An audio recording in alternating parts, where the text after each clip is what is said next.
আগামী নির্বাচনটি বাংলাদেশের ভবিষ্যতের জন্য অত্যন্ত গুরুত্বপূর্ণ একটি নির্বাচন।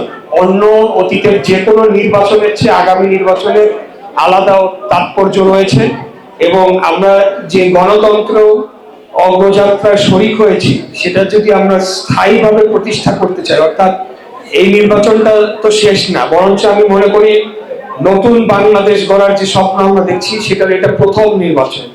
এই নির্বাচনটা আমরা সকলেই ভোট কেন্দ্রে ব্যাপকভাবে উপস্থিতি আমাদেরকে সংগঠিত করতে হবে এবং একটা সুষ্ঠু, সঠিক, অবাধ, গ্রহণযোগ্য, নিরপেক্ষ নির্বাচন আমাদেরকে অনুষ্ঠান করতে হবে।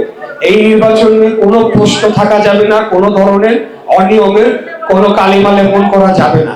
তাতে করে ফলাফল যাই হোক না কেন, ফলাফল আমার পক্ষে আসলো কি গেল সেটা পরের বিষয়, কিন্তু আমাদের বাংলাদেশের ভবিষ্যৎ যদি চিন্তা করি এবং পরবর্তীতে প্রতি 5 বছর অন্তর অন্তর একটা নির্বাচিত সরকার আসবে, জনগণ ভোট দিবে, এই প্রথাটা যদি আমরা স্থায়ী করতে চাই তাহলে পরে এই নির্বাচনটা অবশ্যই আমাদেরকে সুষ্ঠু, নিরপেক্ষ করতে হবে। কারণ এটার সফলতার উপর নির্ভর করছে আগামী দিনে আমাদের পরিস্থিতি কোন দিকে যাবে। যারা পলাতক স্বৈরাচার ফ্যাসিবাদীরা তারা চাবে যে এই নির্বাচনটা যাতে সঠিকভাবে না হয় এবং এটাকে বিতর্কিত করার জন্য, প্রশ্নবিদ্ধ করার জন্য, পারলে নির্বাচনটাকে বানচাল করার জন্য কিন্তু তারা কাজ করবে। কারণ তারা কিন্তু ইতিমধ্যে গণতন্ত্রের যে রাস্তা সেখান থেকে কিন্তু ছিটকে পড়েছে। তাদের অপকর্মের জন্য তাদের বিচার এবং সাংগঠন হিসেবে তাদের বিচার করা হবে এবং বর্তমানে তাদের সাংগঠনিক কার্যক্রম নিষিদ্ধ করা হয়েছে। তাই তারা চাবে না যে তাদেরকে বাদ দিয়ে একটা সফল এবং সঠিক সুষ্ঠু নির্বাচন আমরা অনুষ্ঠান করি। সেই জন্য আমাদের সবাইকে অত্যন্ত সজাগ থাকতে হবে।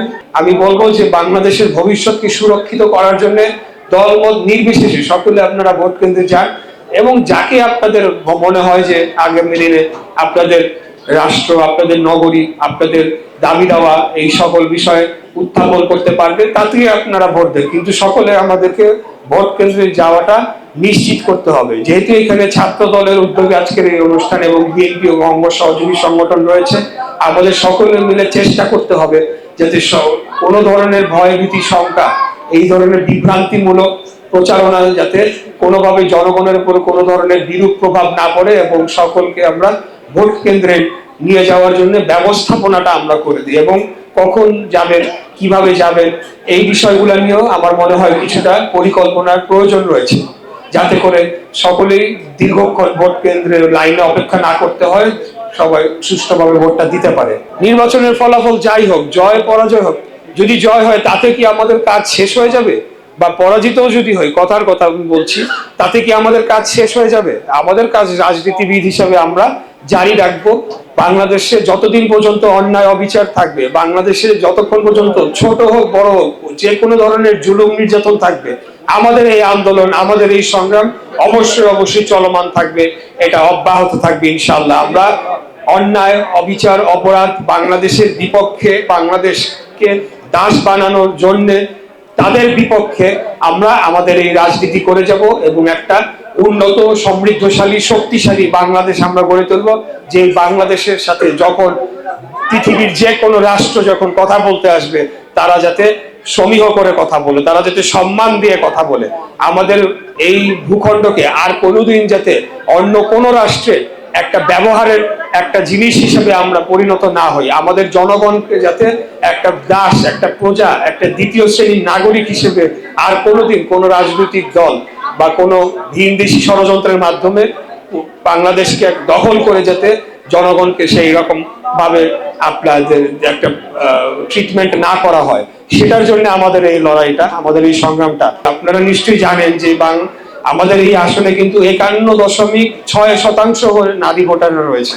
তাই তাদেরকে আমাদেরকে এই নির্বাচনে ভোট দেওয়ার জন্য অনুপ্রেরণা জাগাতে হবে, উদ্বুদ্ধ করতে হবে।